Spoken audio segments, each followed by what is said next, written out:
Although Tyler Nelson is just a teenager, he's had classic tractor fever for years.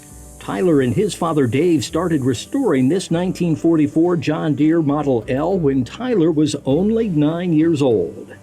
He had this tractor for me before I was born. He bought it, and one day we just decided to roll it out of the shed and started working on it, and took on and off about 2.5 years to restore it, and it's really turned out to be a really neat thing. I had a friend in southern Missouri, northern Arkansas area, and he used to find some tractors for me now and then, and he called and said that a fellow wanted to sell 3 tractors together immediately.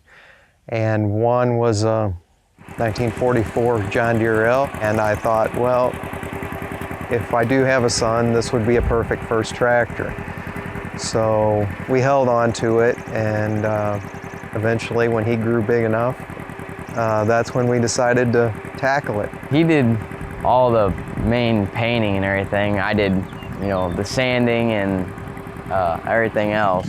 I mean, everything from sandblasting to metal prep, and rust morting it. There was a point where I said, I've got to get some paint on it somewhere so he will believe that we are progressing, as slow as it may be. It taught me a lot about patience, having my son working with me. I wanted it to be an educational experience for him, but probably it wound up being as much so for me. When we rolled out for the first time, it was really neat to see the sun was out, and you could see the reflection off the trees and the grass and the house and everything. And just taking it for a drive is really neat. Oh, when I take it to shows, people really look at it and they really like it. It's really neat to see people, and they come up and tell you stories about how they had one on the farm when they were younger, and how it's neat to see one restored like this. The Model L is considered the first John Deere utility tractor, and part of the reason it's attractive to collectors is because it can be hauled in a pickup.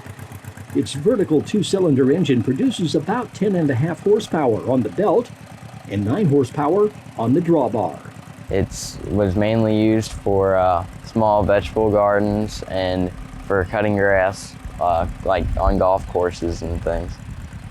Something that's pretty rare about this tractor is the electric start. During World War II, that was a fairly rare thing to have for that time period. One thing about the L is that the serial number tag was never in a very good spot, and most of them got worn off over the years of use, and we're fortunate for this one to have one, so it's pretty neat that it's still on there. Another interesting thing about this tractor is the tires on it are new old stock, not reproduction. They were made back in the 40s. They're original from that time frame. Recently, the family worked together to restore another tractor that had extra special meaning. This Farmall B once belonged to Dave's grandfather. Now it's looking and running just like it did the day Grandpa first got it. I was with him as a small boy on a farm auction when he purchased this tractor. He purchased it on the farm sale because his first tractor was a Farmall B. And from the farm sale, I got to drive it home. And although I couldn't reach the pedals, he climbed up there and got it going for me and asked me if I thought I knew my way home and sent me on my way. And it's been in the family ever since. The Nelson family's hobby soon grew into a business which they now operate from their farm near New Haven, Missouri.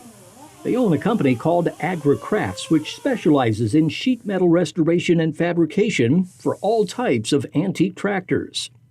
I think it's so important to restore these tractors the way they were, to preserve the history of this country, this agricultural background that we all come from.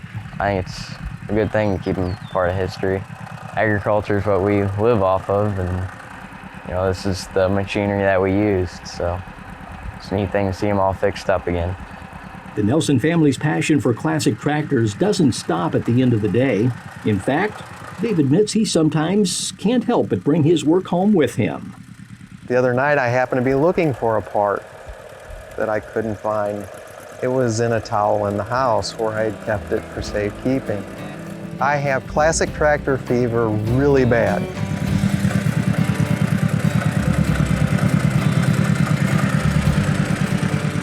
Thanks for catching Classic Tractor Fever. If green is your scene, be sure to check out these other classic stories. And don't forget to hit the subscribe button to keep those classic tractor stories rolling.